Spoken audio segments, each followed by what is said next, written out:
जिज्ञासु मित्रों, बहुत बहुत अभिनंदन है आप सभी का दिव्य सृजन में।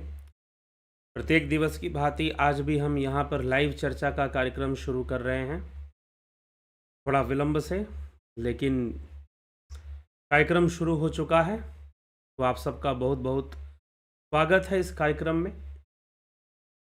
विलंब के लिए खेद है।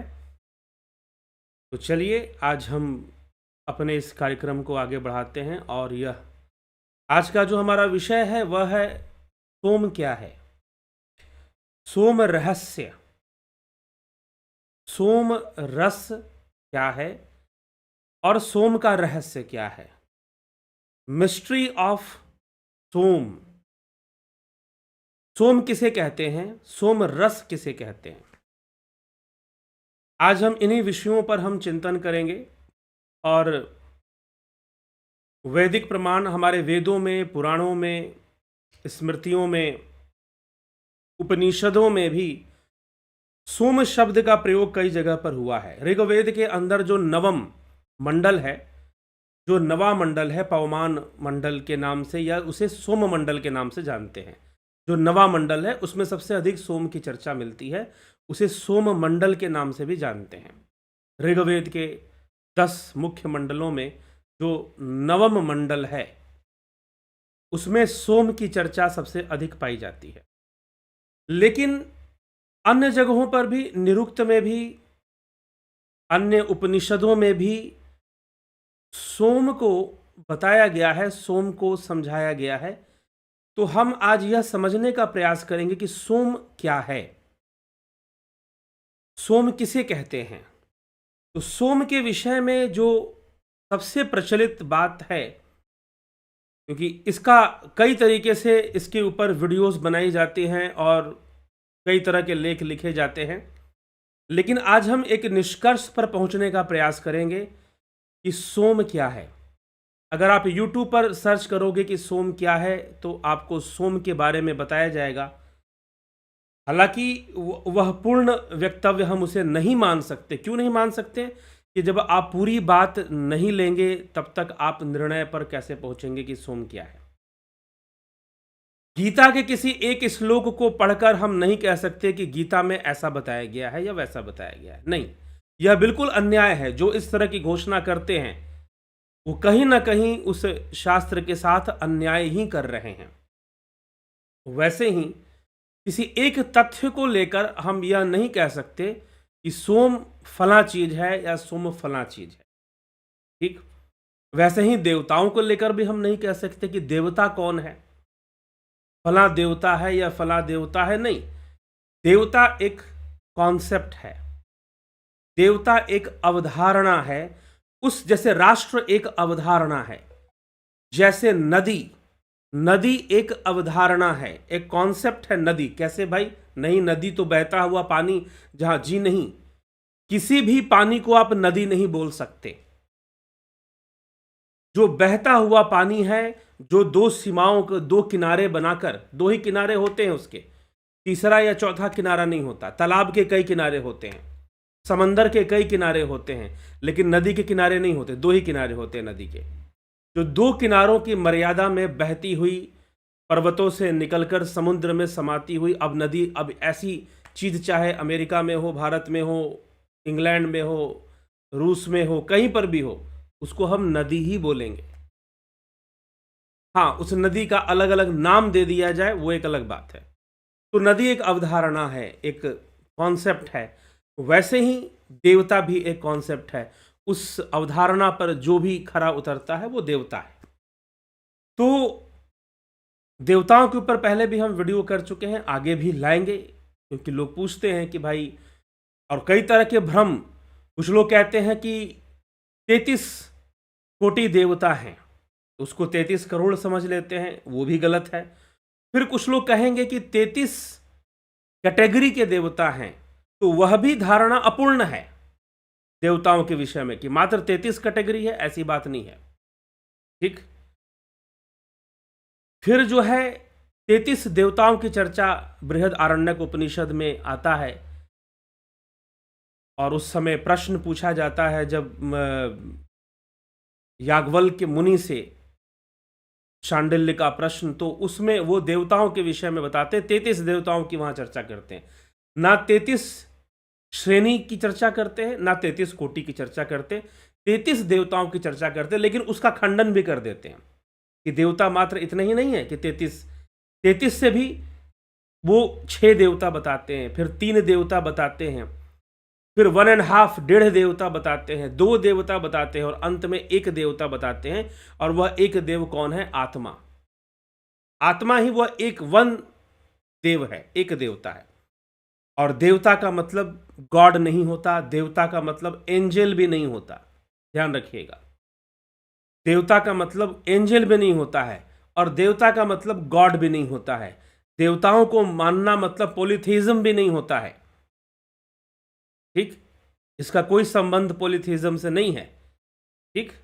तो ये सारी चीजें हमें ध्यान रखना चाहिए। देवताओं को ना एंजल बोलना चाहिए, ना गॉड बोलना चाहिए। देवता देव हैं, प्रकृति का संचालन करते हो, प्रकृति की ही शक्तियां हैं सारी। तो इस प्रकार से देवताओं को समझाया गया है। तो अब जो सोम है, मैंने थोड़ा देवता का कॉन्सेप्ट लिया। देवता वास्तव में प्रकृति के संचालन करने वाले, हमें जीवन देने वाली जो शक्तियां हैं, संतुलित शक्तियां हैं, पॉजिटिव पावर्स हैं, प्रकृति की सकारात्मक शक्तियां हैं जो हमें जीवन प्रदान करती हैं अनेक रूप में। जैसे कि अन्न है, अन्न भी देवता है, ठीक। अन्न भी देवता है, अन्न से ही तो हम जीवित हैं। अन्न भोजन करके ग्रहण कर तो उसको भी हम देवता मानते हैं। वनस्पति भी देवता है, वेदों में वनस्पति को भी देवता कहा गया है। औषधि भी को भी देवता कहा गया है वेदों के अंदर, ठीक। वनस्पति को भी देव माना गया, औषधि को भी देव, पृथ्वी को देव। वैसे अंतरिक्ष, पृथ्वी और आकाश के देवताओं का विभाजन अलग अलग किया जाता है वैदिक वांग्मय में। तो माता पिता को भी यजुर्वेद में माता पिता को देवता माना गया है। रुद्राष्टाध्याय अगर आपने पढ़ा हो तो रुद्राष्टाध्याय में मंत्र आते हैं माता पिता के ऊपर, ठीक है। तो ऐसे इंद्रियों को भी देवता माना गया है। उपनिषद हम पढ़ेंगे, प्रश्नोपनिषद आदि, उसमें इंद्रियों को भी देवता माना गया है। तो इस तरह से देवता एक कॉन्सेप्ट है। देवता कोई गिनती गिनने का विषय नहीं है कि इतने देवता होते हैं और इतने नहीं होते हैं, ठीक। तो हमें यह समझना पड़ेगा उस कॉन्सेप्ट पर, उस अवधारणा पर जो सही उतरता है वो देवता है, उसे हम देव मानेंगे, उसे हम देवता कहेंगे। तो देवता समझना, पहले सोम भी एक देवता है। वेदों में सोम भी एक देवता है, लेकिन सोम एक वनस्पति भी है। वेदों में एक वनस्पति है, और वह जो वनस्पति है, जो सोम है, वो इंद्र को बहुत प्रिय है। स्वादिष्ठया मधिष्ठया पवस्य सोमधारया इंद्राय पातवे सुता। नवम मंडल का प्रथम सूत्र है, प्रथम सूक्त का प्रथम मंत्र है यह। वेदों में मंत्र होते हैं। तो स्वादिष्ठया मधिष्ठया पावस्य सोमधारया इंद्राय पातवे सुता।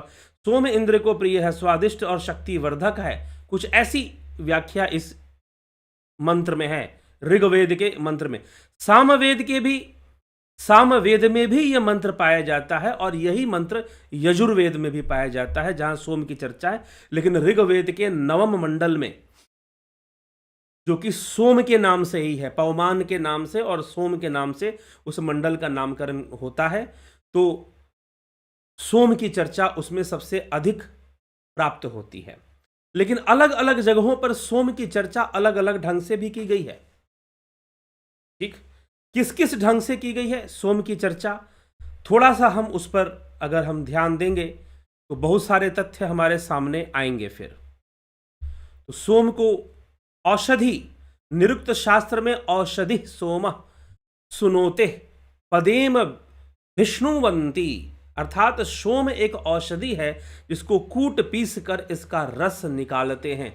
औषधि सोम सुनौते पदेनम विष्णुवंती, निरुक्त शास्त्र में यह बात लिखा गया है। ऋग्वेद के नवम मंडल के 28वें में फिर से चर्चा आती है। उचिष्टम चम वोर भर सोमम पवित्र आसृज निधेहि गोरधि त्वची।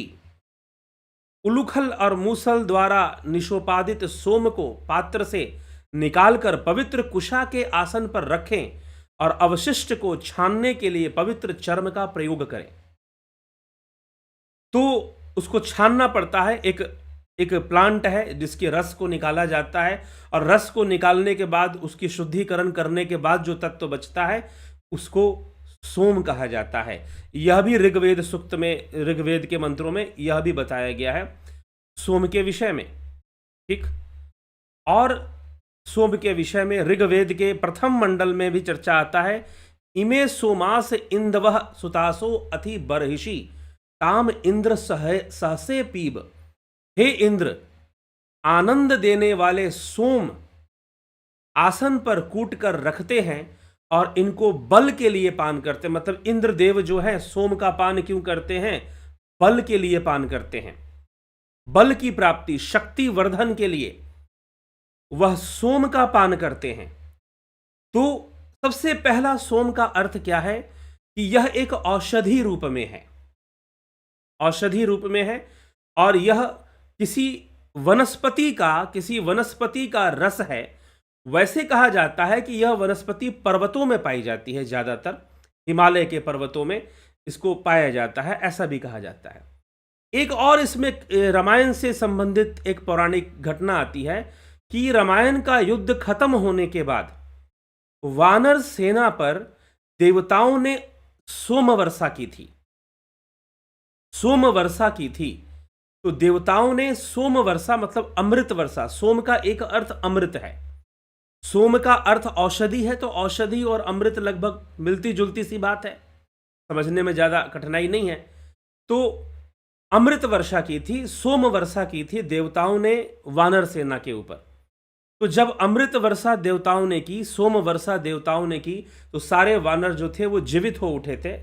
पौराणिक ऐसी कथा में आता है। लेकिन जहां पर लंका में जहां पर यह वर्षा हुई वहां पर गिलोय के पौधे निकल गए थे। तो गिलोय के रस को भी एक मान्यता से सोम माना गया है, अमृत माना गया है। ठीक है, जो कि इम्यूनिटी बूस्टर के रूप में आयुर्वेद में माना जाता है। कुछ भी आप काढ़ा वाढ़ा बनाते हैं, कोशिश करें गिलोय को, और बड़ी आसानी से आपके घर के छोटे से गमले में भी ये प्लांट हो सकता है, गिलोय जो है। ठीक, जरूर लगा सकते हैं अपने घर में गिलोय। तो उसके रस को भी एक दृष्टि से सोम की तरह देखा गया है। दूसरा और भी कई तथ्य हैं सोम को लेकर, वैदिक तथ्य, हम उनको एक एक कर देखते हुए आगे बढ़ेंगे।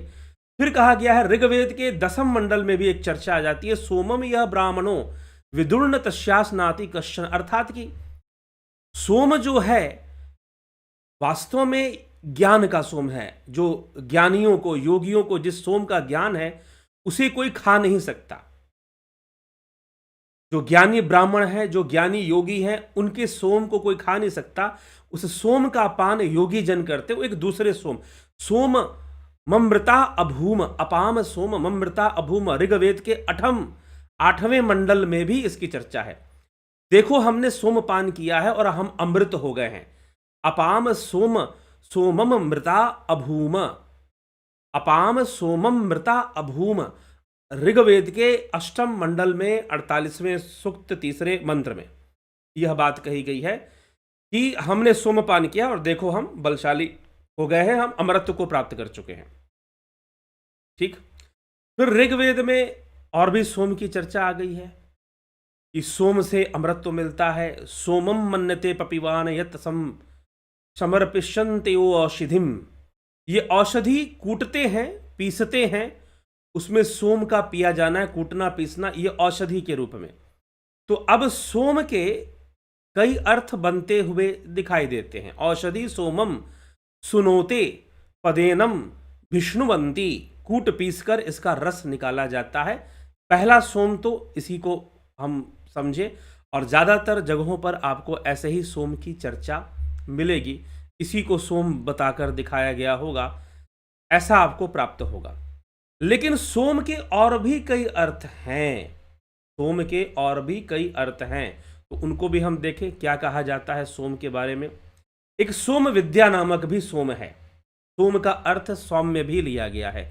सोम का अर्थ चंद्रमा भी है, सोमवार चंद्रमावार, चंद्र का ही दिन है।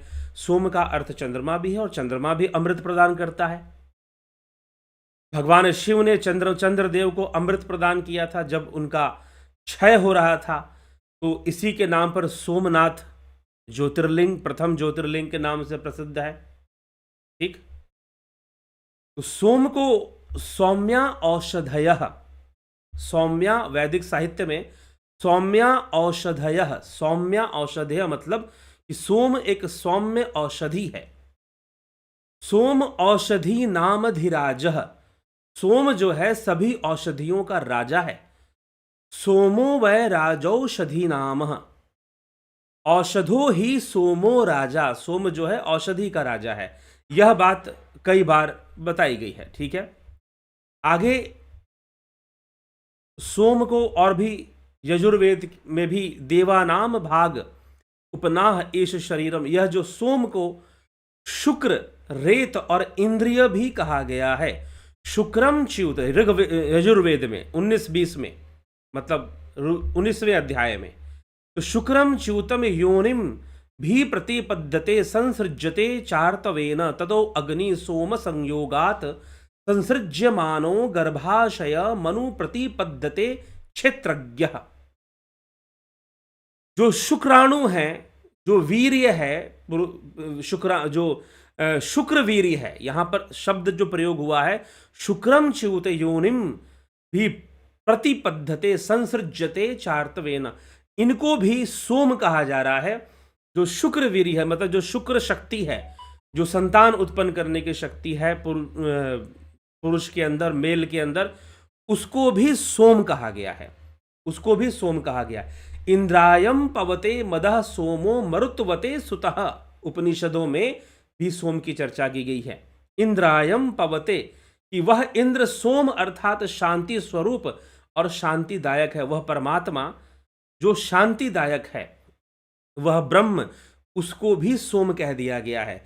चंद्रदेव को भी सोम कहा गया है, और सोम कई अर्थों में लिया गया है, बता दे आपको।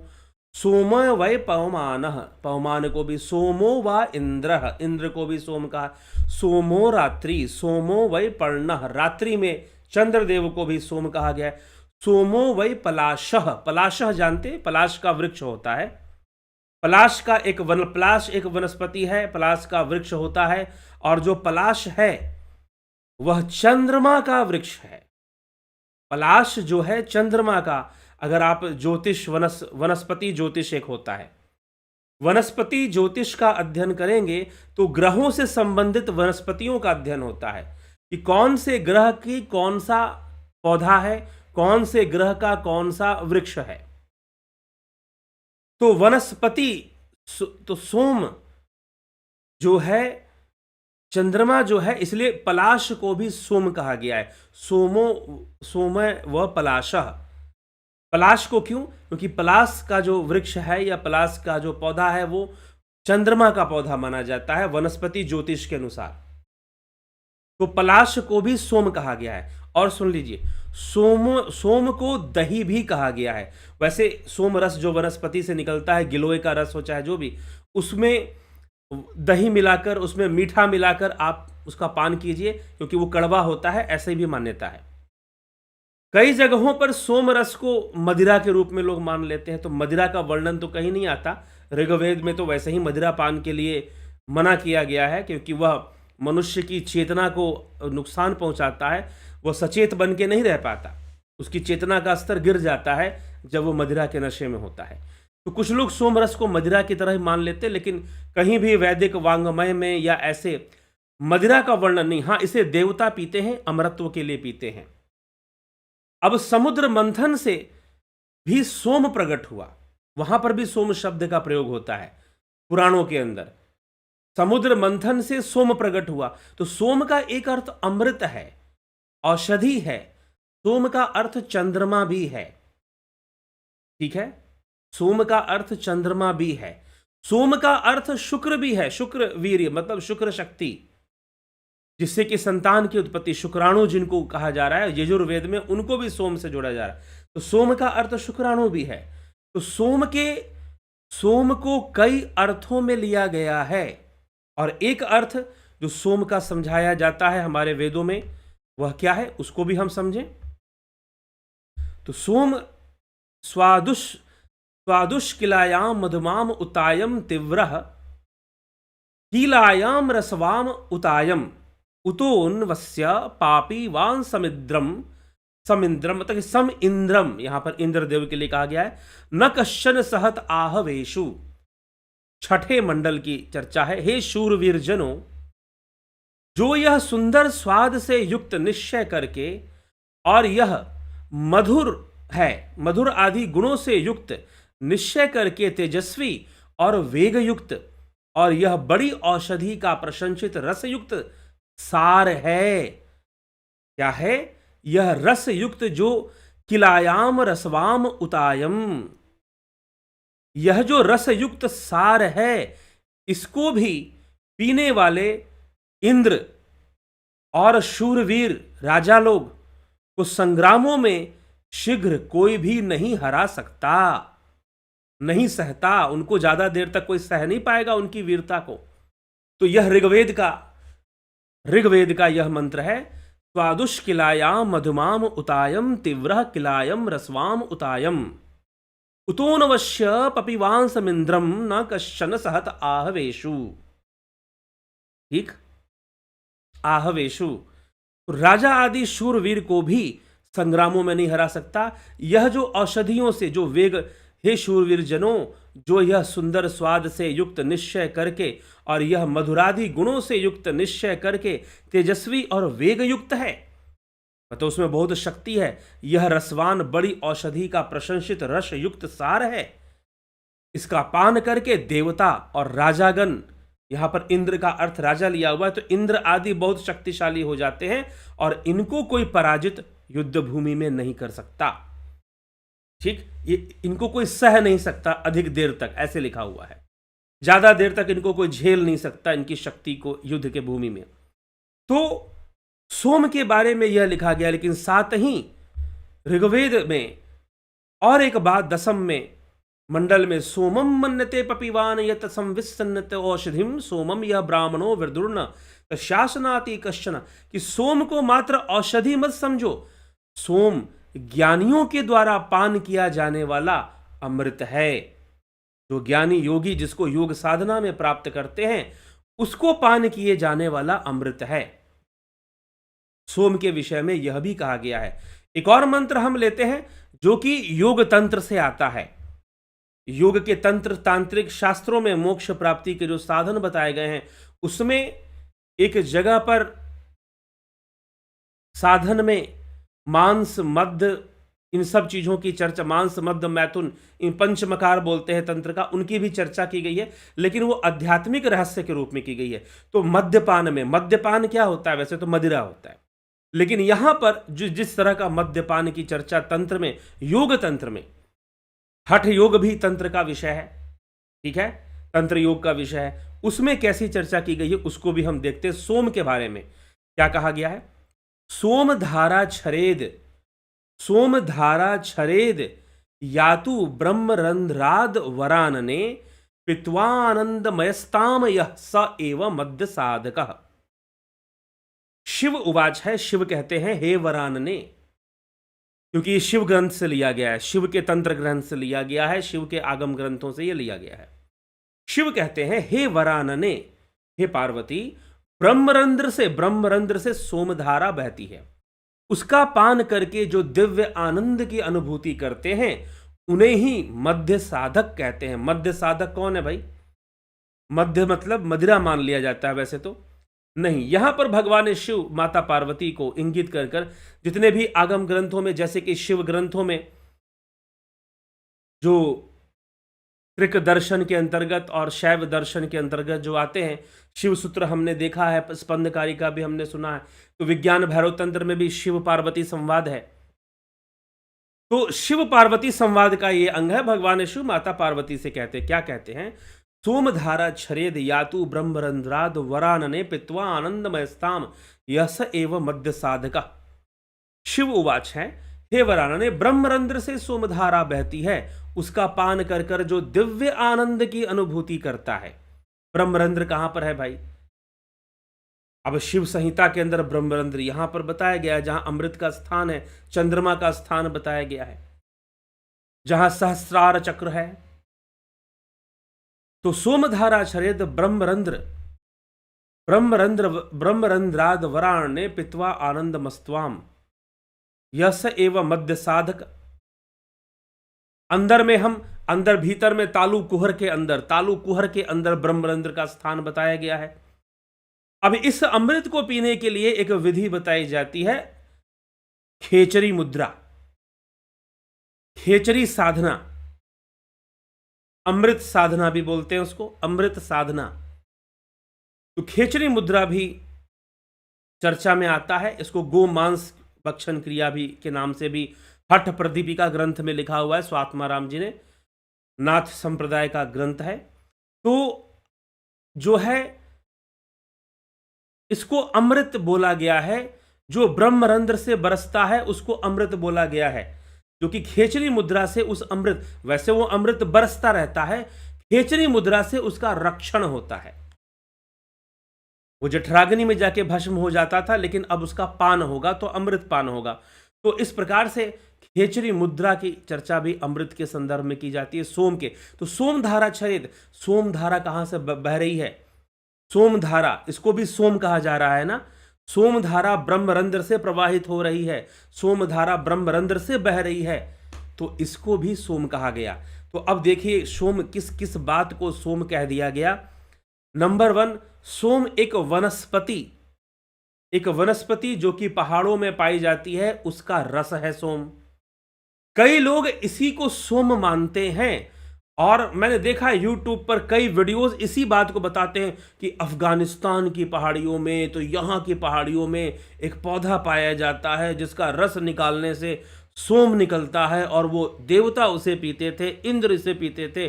बड़े आर्टिकुलेटेड वे में, बड़े इस तरह से सजाकर इस तरह से बातों को रखा गया है। क्या वही सोम है? लेकिन अगर हम वेदों के थ्रू अनेक दूसरे प्रमाणों पर अगर हम जाते हैं, तो क्या है ना कि कॉपी पेस्ट लोगों को करना है, रट्टी रटाई बातों को उठाना है, वीडियो बनाना है और अपलोड कर देना है। ठीक है? तो इस तरह से कई चीजें चलती हैं सोशल मीडिया में, इंटरनेट पर। ठीक है? लेकिन हमको यहां इस चैनल में यह काम नहीं करना है। ठीक है? तो इसीलिए आज मैंने यजुर्वेद से भी, सामवेद का भी एक मंत्र लिया गया, यजुर्वेद के भी 2 लिए गए, ऋग्वेद के कई मंत्रों को आज हमने लिया, युग तंत्र शास्त्र से भी ले लिया, शिव पार्वती संवाद से भी ले लिया, यजुर्वेद के 10म मंडल से भी क्षमा करें, ऋग्वेद के 10म मंडल से भी ले लिया, तो 9वें मंडल से 2-2 मंत्र ले लिए आज। तो इन सभी में सोम के अलग अलग अर्थ निकल रहे हैं, लेकिन आज हमें इस व्याख्यान में, इस वीडियो में एक अर्थ पे पहुंचना है, कंक्लूजन पे पहुंचना है हमको। ठीक है? कि सोम का अर्थ क्या है। तो सोम का जो अर्थ है, एक तरफ सोम का अर्थ वनस्पतियों से जो रस निकलता है, जो औषधि युक्त है, वनस्पतियों से जो रस निकलता है, जो औषधि युक्त है, उसको भी सोम कहते हैं। नंबर 1 पर यह, इसको सोम कहा गया है। सोम वर्षा जब हुई थी वानर सेना पर, तो उसमें भी गिलोय के पौधे, तो गिलोय के रस को भी सोम कह सकते हैं। दूसरा, सोम चंद्रमा का एक नाम सोम है। शरद पूर्णिमा के दिन चंद्रदेव अमृत वर्षा करते हैं, और वाकई में करते हैं, सही में करते हैं, इसमें कोई संशय नहीं है। क्यों संशय नहीं है? क्योंकि मैंने खुद इसका अनुभव किया है, और कई लोगों को अनुभव करवाया भी है, कई लोगों को अनुभव करवाया भी है।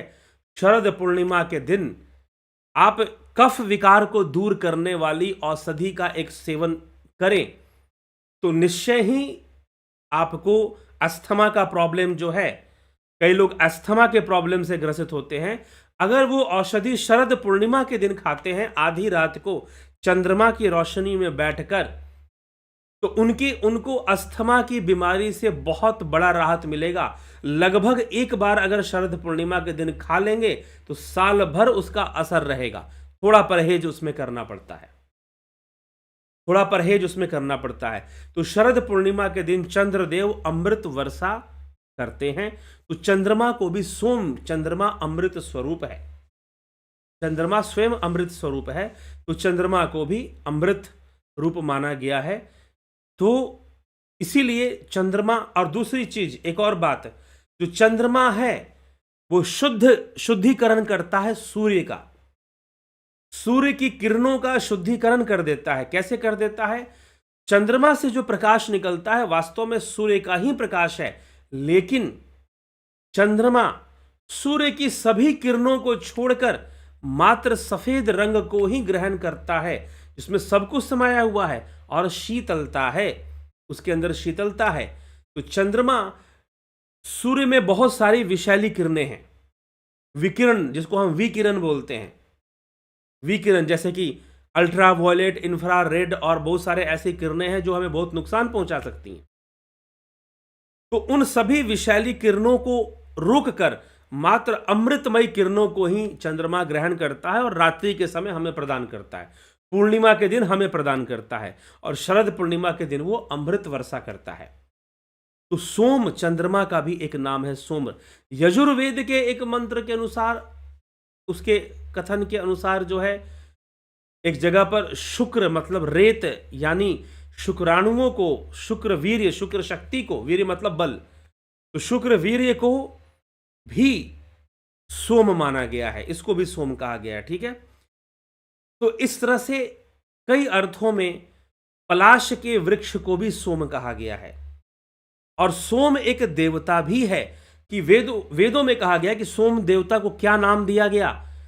निर्णय लेने का नाम दिया गया, कि आप किसी भी विषय का, इसका भी सोम देवता को क्या करने के लिए एक जिम्मेदारी दी गई सोमदेव को, कि आप यह कार्य करिए। तो कौन सी जिम्मेदारी सोमदेव को दी गई थी? तो कहा जाता है कि सोमदेव को किसी भी ग्रंथ या शास्त्र का सार तत्व निकालने की जिम्मेदारी दी गई थी। उनको यह कार्य मिला था इंद्र के माध्यम से। ठीक, तो किसी भी सार को निकालने का कार्य जो है, निर्णय को सुनाना, सार को निकालना, फाइनल कंक्लूजन तक पहुंचना, सोम का एक अर्थ न्यायाधीश भी है। सुनिए, ऋग्वेद और अथर्ववेद के सूक्तों में इंद्र और सोम से राक्षसों अर्थात प्रजा पीड़क दुष्कर्मा लोगों को दंडित करके प्रजाजनों की रक्षा की प्रार्थना की गई है सोमदेव से। एक ऐसी प्रार्थना है ऋग्वेद में जिसमें कि सोमदेव से प्रार्थना की गई है। और सोम का अर्थ है कि वो न्याय करें, न्यायाधीश के रूप में। न्याय करना मतलब किसी निष्कर्ष पे पहुंचना, किसी व्याख्या के सार तत्व को ग्रहण करना, फाइनल कंक्लूजन पे पहुंचना। तो ये भी सोमदेव को, सोम देवता जो है उनको इस रूप में भी देखा गया है। ठीक, तो सोम के कई अर्थ हैं, कई अर्थ हैं। और फिर सोमधारा छरेद यातु ब्रह्मरंध्राद वरानने, भगवान शिव कहते कि हे पार्वती, ब्रह्मरंध्र से सोमधारा बरसती है, जिसको कि खेचरी मुद्रा के माध्यम से योगी जिसका पान कर सकता है। अमृत साधना, खेचरी मुद्रा, गो मांस भक्षण, ऐसे नामों से इस क्रिया को भी बताया गया है योग शास्त्रों में, योग तंत्र के अंदर। तो खेचरी मुद्रा का ही वर्ण, वहां से भी सोम का ही पान होता है। तो अब कुल मिलाकर सोम का एक अर्थ क्या है? सीधी सी बात है, बात बिल्कुल स्पष्ट है, कोई इसमें उलझने वाली बात नहीं है। सोम का जो मुख्य अर्थ है क्या है? सोम औषधि है?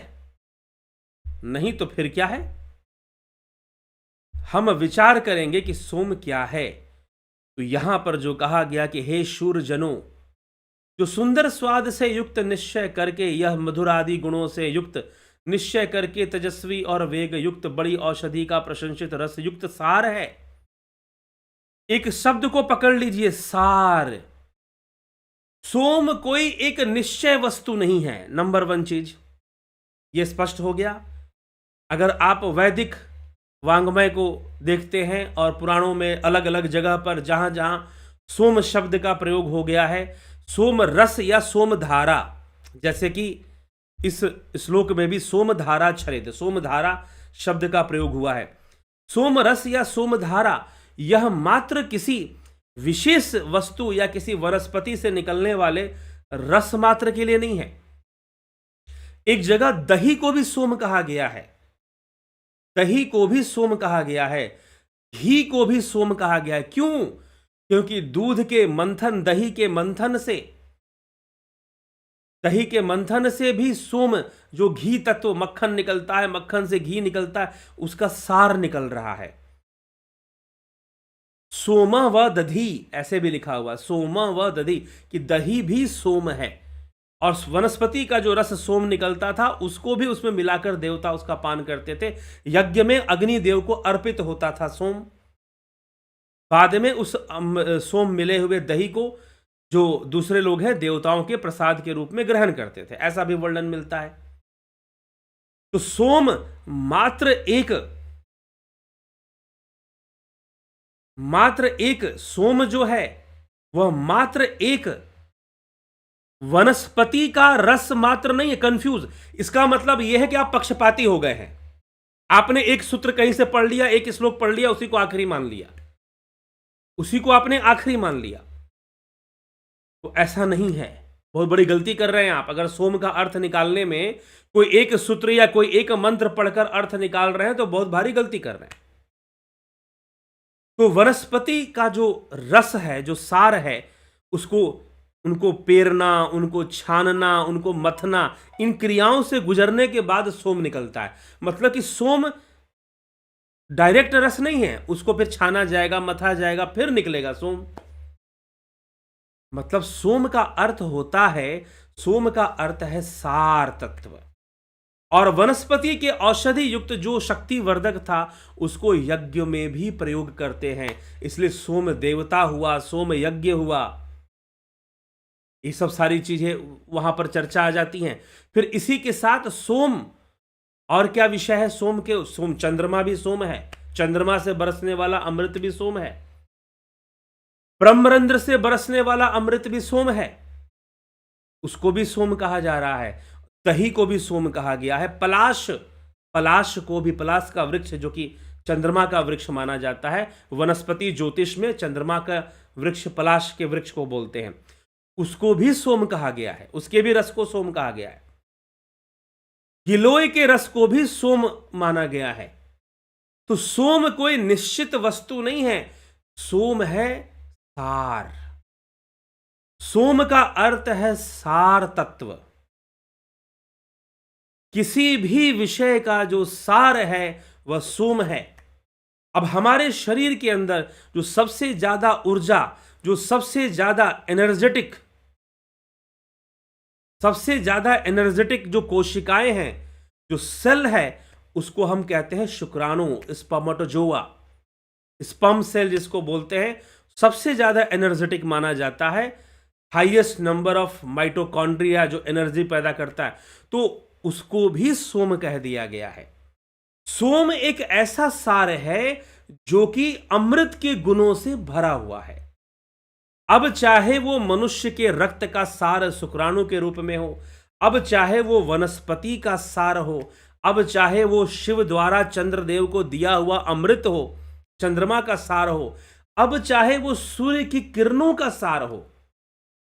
सूर्य की किरणों का जो सार है, चंद्रमा उसे ग्रहण करता है और पृथ्वी पर देता है अमृत रूप में, पृथ्वी पर देता है अमृत रूप में। तो सोम का अर्थ है सार। वैसे ही अमृत, ब्रह्मरंध्राद वराण्य, ब्रह्मरंध्र से योगी समाधि की अवस्था में, ध्यान की अवस्था में अमृत का पान करते हैं,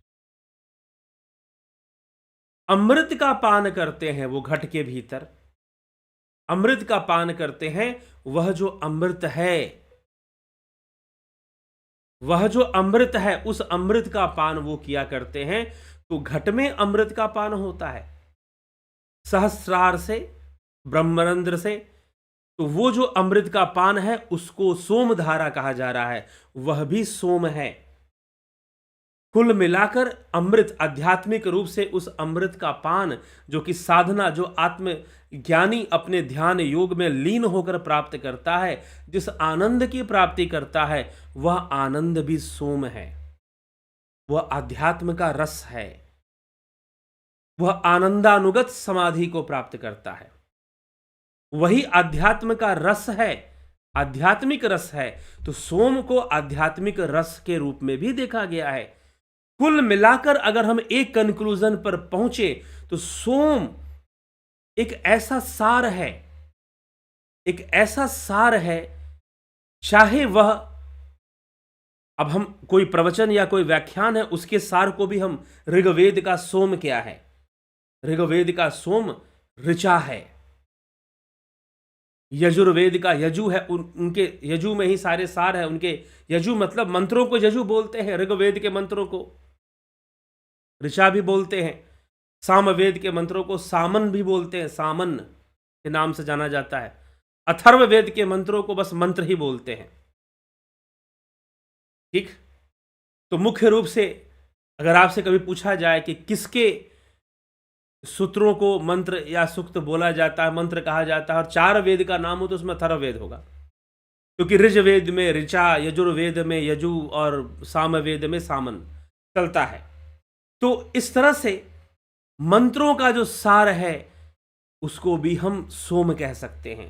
सोम का कोई निश्चित नहीं है, इसलिए मैंने कई विद्वानों को भी इसमें पढ़ा और वैदिक प्रमाण जब निकाले तो वास्तव में सोम का अर्थ है एक सकारात्मक रस, एक सार, किसी भी वस्तु का एक रस, एक सार जो निकलता है, उसका जो फाइनल जो स्टेज है, जैसे हम दूध और दूध से घी निकलते हैं तो घी भी एक सोम है, वैसे दधी को भी सोम बोला गया है। ठीक है, और सोम देवताओं को पसंद। अब यहां पर एक और बात आती है कि देवताओं को सोम पसंद है, इसका मतलब देवता सार को ग्रहण करते हैं, देवता सार को ग्रहण करते हैं, जो मात्र सोम की इतनी व्याख्या करते हैं कि सोम एक वनस्पति का रस है जिसे इंद्र जो है गन्ने की तरह चूस कर पीते थे। मुझे लगता है कि वो सही अर्थ नहीं करते हैं, वो कहीं ना कहीं अर्थ करने में चूक कर रहे हैं, और वो बाकी मंत्रों को, सोम के विषय में जो बाकी तथ्य प्रस्तुत किए गए हैं उनको वो ग्रहण नहीं कर रहे हैं। ठीक, तो जहां पर कई जगहों पर मैंने ऐसे वीडियोस देखे हैं या कुछ ऐसी बातें पढ़ी हैं जहां पर यह बताया गया कि इंद्र जो थे वो सोम को गन्ने की तरह उसका रस चूस के पी लिया करते थे, लेकिन देवता तो कभी ऐसे रस ग्रहण नहीं करते, देवता तो अग्नि के मुख से करते हैं। देवताओं का मुख अग्नि है, और अग्नि क्या करता है, किसी भी वस्तु को सूक्ष्म रूप प्रदान करता है, और देवता उस सूक्ष्म को ग्रहण करते हैं, देवता सार तत्व को ग्रहण करते हैं।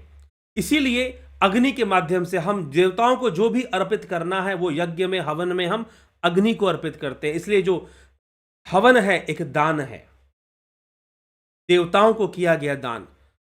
तो जब हम, इसलिए भोज्य पदार्थ भी हम यज्ञ हवन में प्रयोग करते हैं, जो भी हम अर्पित करते हैं यज्ञ के अंदर, हवन के अंदर, तो उसमें अपने जो भोज्य पदार्थ है उसको भी डालते हैं, प्रसाद वरसाद जो भी हमने बनाया है डालते हैं। पूर्णाहुति करते हुए तो हम सब कुछ उसमें डाल ही देते हैं। तो हवन का मतलब कुछ अग्नि पैदा करना या लकड़ियां जला देना, ऐसी बात इसको हवन या यज्ञ मत समझा करें। ठीक है, यह देवताओं का दान होता है हवन, और जो यज्ञ है, यजन है, यज्ञ से यज्ञ बोलते हैं, यज्ञ। ठीक, यज्ञ कहा जाता है।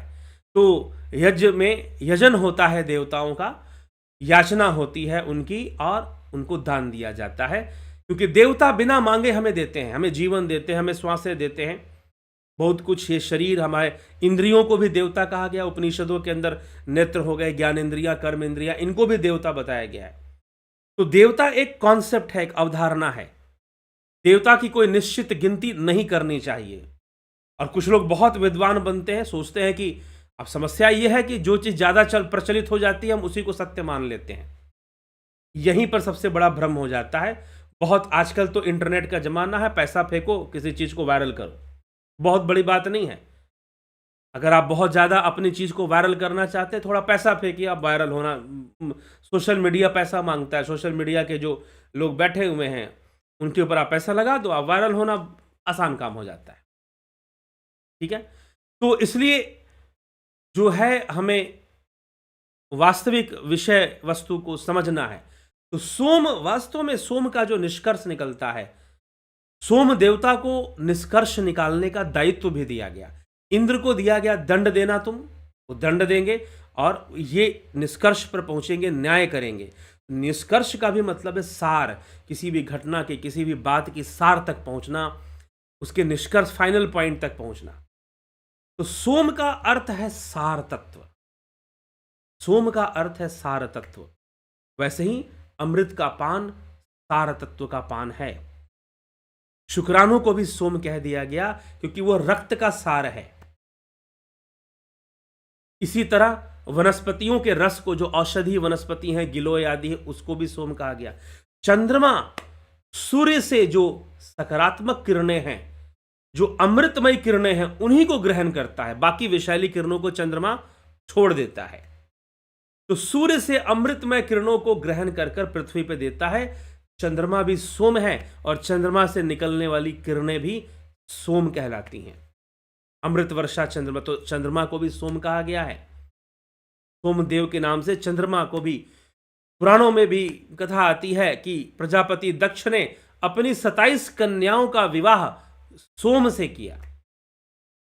अपनी 27 कन्याओं का विवाह सोम से किया, मतलब कि चंद्रमा से किया, ऐसे बताया जाता है। ठीक है, तो यह सोम का अर्थ यहां पर, जो हम इन सभी प्रमाणों को अगर हम देखते हैं, जो कि शब्द प्रमाण है, इसी को बोलते हैं शब्द प्रमाण।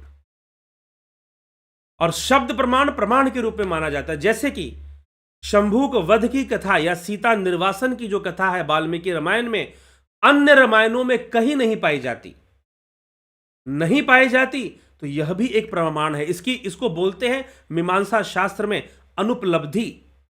इससे यह प्रमाणित होता है कि यह घटना मिलावट के रूप में उत्तरकांड में प्रवेश करा दी गई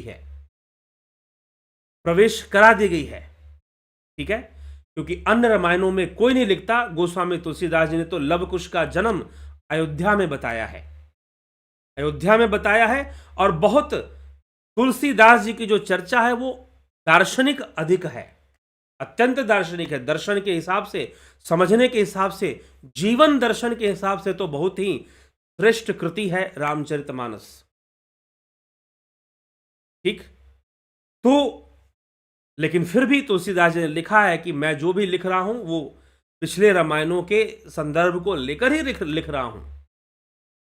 तो यह भी हमें समझने का प्रयास करना चाहिए। तो इस प्रकार से अनुपलब्धि प्रमाण हमें मिलता है। तो ये जो शब्द प्रमाण हमें आज मिले हैं, और जिन शब्द प्रमाणों पर हमने चर्चा किया है, ऋग्वेद के शब्द प्रमाण, अलग अलग मंडलों में अलग अलग सोम के मंत्र मिलते हैं। सोम मंडल में, नवे मंडल में विशेष रूप से ज़्यादा मिलता है, और फिर यजुर्वेद में भी मिल जाता है, योग तंत्र शास्त्रों में भी मिल जाता है, अन्य शास्त्रों में भी सोम की चर्चा मिल जाती है। तो कुल मिलाकर हम इस निष्कर्ष पे पहुंच सकते हैं, सोम का अर्थ है सार तत्व। सोम का अर्थ है सार तत्व को ग्रहण करना, सोम ग्रहण करना। और आध्यात्मिक रूप से योग के मार्ग में सोम क्या है? तो अमृत का पान। एक योगी जो खेचरी मुद्रा के द्वारा आनंदानुगत समाधि और अमृत का पान करता है, उसको सोम कहा गया है। यही भगवान शिव कहते हैं, हे वराणने सोमधारा छरेद यातु ब्रह्मरंध्राद वराणने, सोमधारा छरेद यातु ब्रह्मरंध्राद वराणने, पित्वा आनंदमयस्ताम यह स एव मध्य साधक। पित्वा आनंदमयस्ताम, आनंद में मस्त हो जाता है वह, उसी को मध्य साधक बोलते हैं, मध्य साधक। अब यहां पर अर्थ निकाल सकते हैं कि सोम का अर्थ तो मध्य हो रहा है, मध्य मतलब मदिरा हो गया, जोड़ दो, लेकिन बाकी वर्ड भी तो पढ़ लो, बाकी शब्दों का भी तो अर्थ निकाल लो। यह सोम बहता कहां से? इसे बाहर से नहीं पिया जाता, ये तो ब्रह्मरंध्र से बहता है। यह सोम कहां से बहता है? इसकी वर्षा ब्रह्मरंध्र से होती है।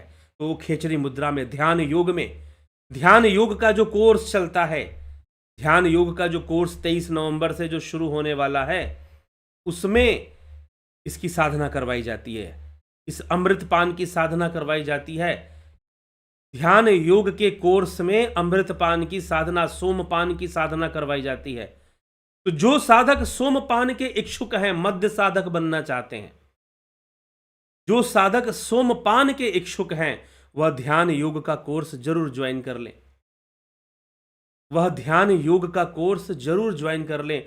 जो सोमपान के इच्छुक हैं, जो सोमपान करना चाहते हैं और सोमपान की विधि को समझना चाहते हैं, तो अमृत साधना करवाई जाती है ध्यान योग के अंतर्गत। 23 नवंबर से जो शुरू हो रहा है, तो जानना चाहते हैं कि वास्तव में सोमपान की क्या टेक्निक बताई गई है, कौन सी साधना बताई गई है, तो आप इस ध्यान योग का कोर्स यदि करते हैं तो निश्चय ही आप उस साधना का प्रोसेस सीख लेंगे, आप उस साधना के प्रोसेस को जान लेंगे, आप उस साधना के प्रोसेस को समझ लेंगे। ठीक है, तो यह सोमपान का यह विषय यहां पर चर्चा में लिया गया है। तो सोमपान हमें करना चाहिए, सोमपान साधना से ही संभव है, और सोम का एक जो अर्थ निकलता है वह है सार तत्व। सार तत्व ही सोम है, चाहे वनस्पतियों का सार तत्व हो, दूध का सार तत्व हो, चंद्रमा का सार हो, जो सूर्य का सार ग्रहण करता है चंद्रमा और हमें देता है अमृत रूप में। तो इस तरह से जो सार रस है वही सोम है, और अमृत का पान जो आध्यात्मिक सार रस है, जो अमृत है, उसका पान ध्यान योग से होता है, उसका पान आध्यात्मिक रूप से ध्यान योग से संभव है, अमृत साधना से संभव है। उसके लिए एक हमें विशेष साधना प्रक्रिया को सीखना पड़ता है, समझना पड़ता है, उसका अभ्यास करना पड़ता है, तभी जाकर उस अमृत पान का लाभ हम सही तरीके से उठा पाते हैं। ठीक, तो ध्यान योग को प्राप्त कर कर निश्चय ही सोम का लाभ उठाइए, सोमपान कीजिए, अमृत पान कीजिए, अपने जीवन का कल्याण कीजिए, जीवन को सुंदर बनाइए, सुभग बनाइए। तो चलिए इसी के साथ आगे बढ़ेंगे। ध्यान योग का जो कोर्स है वह 23 नवंबर से शुरू होगा। साथ में प्राकृतिक चिकित्सा, अपने शरीर से विष को बाहर निकालिए, ध्यान योग से अमृत पान करना सीखिए और प्राकृतिक चिकित्सा से विष को बाहर निकालना सीखिए। कि शरीर में जो जहर बनता है, जो बीमारियों का कारण है, उसको शरीर से कैसे बाहर निकाला जाए, शरीर से कैसे आउट किया जाए, बाहर निकाला जाए, वो प्राकृतिक चिकित्सा सिखाती है। प्राकृतिक चिकित्सा विजातीय द्रव्य को निकालने का तरीका बताती है और प्राकृतिक तरीका बताती है जिसे हम स्वयं कर सकते हैं, जिसके लिए किसी क्लिनिक डॉक्टर के पास जाना अनिवार्य नहीं है। सही से समझ लें, सीख लें, तो खुद ही हम प्राकृतिक चिकित्सा का लाभ उठा सकते हैं। विष का प्रभाव कम हो जाएगा, फिर अमृत का प्रभाव बढ़ता जाएगा। प्राकृतिक चिकित्सा का यह लाभ है, जरूर इसका लाभ उठाएं। और ध्यान योग में अमृत पान की साधना करवा दी जाएगी, तो सोम रस का पान घट के भीतर ही होना शुरू हो जाएगा। ठीक है, तो यह भी एक विषय है और इसे हमें समझना चाहिए। और 23 नवंबर से जल्द 19 हो गया है, 20, 21, 22 तक आप ज्वाइन कर निश्चय ही इसका लाभ उठा सकते हैं। ज्वाइन करने के लिए आप किस नंबर पे संपर्क करेंगे, यह भी लोग पूछते रहते हैं। तो नंबर है 9661802459। इस नंबर को आप नोट डाउन कर लेंगे और इस नंबर पर, नंबर इसमें दिया हुआ है, तो नंबर को नोट डाउन कर ध्यान योग कोर्स कैसे ज्वाइन करना है, क्या डिटेल्स है, आप इसको प्राप्त कर सकते हैं, देख सकते हैं। ठीक है, और डिटेल के अनुसार ज्वाइन कर कोर्स को ज्वाइन कर 23 तारीख से वीडियोस मिलेंगे, कोर्स का लाभ उठा सकते हैं। ठीक है, चलिए ज्योति कश्यप जी बहुत अभिनंदन है, निशांत जी, नवज्योतिनाथ जी, अजीत अपराजित, पवन कुमार गुप्ता, जगत नारायण, पंकज सोनी, अमन कक्कर, सविता नायक, उषा श्रीवास्तव, राजू पाल जी, संतोष कुमार जी, बिमला शाह, शिखर शर्मा, विष्णुचंद्र मौर्य, सतीश कुमार, नरसाराम जी, श्याम सुंदर तिवारी जी, रामलखन राजपूत जी, अवनी प्रधान, MKPD जी, श्वेता राय सिन्हा जी बहुत अभिनंदन है, विंदेश्वर मिश्रा जी, सुहास राणे, राम निवास मीना, विनीता अग्रवाल जी, अजय नागरे, अजीत अपराजित।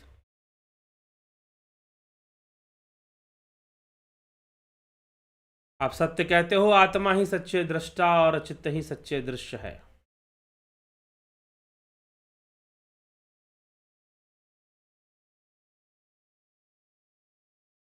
चित्त में ही सब कुछ है। ठीक, सही बना। आधार कार्ड घर में छूट गया, सडनली याद आया आधार बैग में है, पर बैग में किसने देखा, चित्त में तो दृश्य बना। जी हाँ, चित्त तो सारा कुछ एकत्र करके रखता है। शंकर प्रसाद जी, राम विलास जी, हीरालाल यादव, प्रियंवदा गुप्ता जी, व्यास सिंह जी, जलाराम रायका, प्रशांत सेठ, धर्मराज सोलकर, विनोद के सूद, मंजू दहल जी, सोमू विश्वनाथ सिंह, सुधीर सिंह जम्वाल, बीकू कुचाड़िया, घनश्याम सरोदे, कमलेश उपाध्याय, विशु पवार, बहुत अच्छी बात बताते हो, लाभ उठाइए। विशु पवार जी, नूतन भट्ट जी, विशु पवार, बलवंत सिंह गोहिल, धनराज सिंह राजपूत, राम राम, जय श्री कृष्ण, रुपेश सिंह राजपूत, मिथिलेश सिंह, नंदी जी, चांद को भी सोम कहते हैं, बिल्कुल कहते हैं, सोमवल्ली का रस सोम यज्ञ होता है। जी, गणेश पवार जी, राकेश गुप्ता जी, नंदी, चंद्रमंडल संकाशम सर्वदेव प्रियदशी दधी। जी हाँ, ऐसा भी कहा गया है। तो इसीलिए हवन आदि में दधी का अर्पण होता है सभी जगह पर।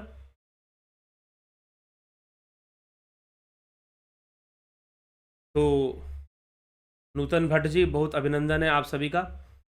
तो इस तरह से सोम का अर्थ किया गया है, भ्रमित होने की जरूरत नहीं है।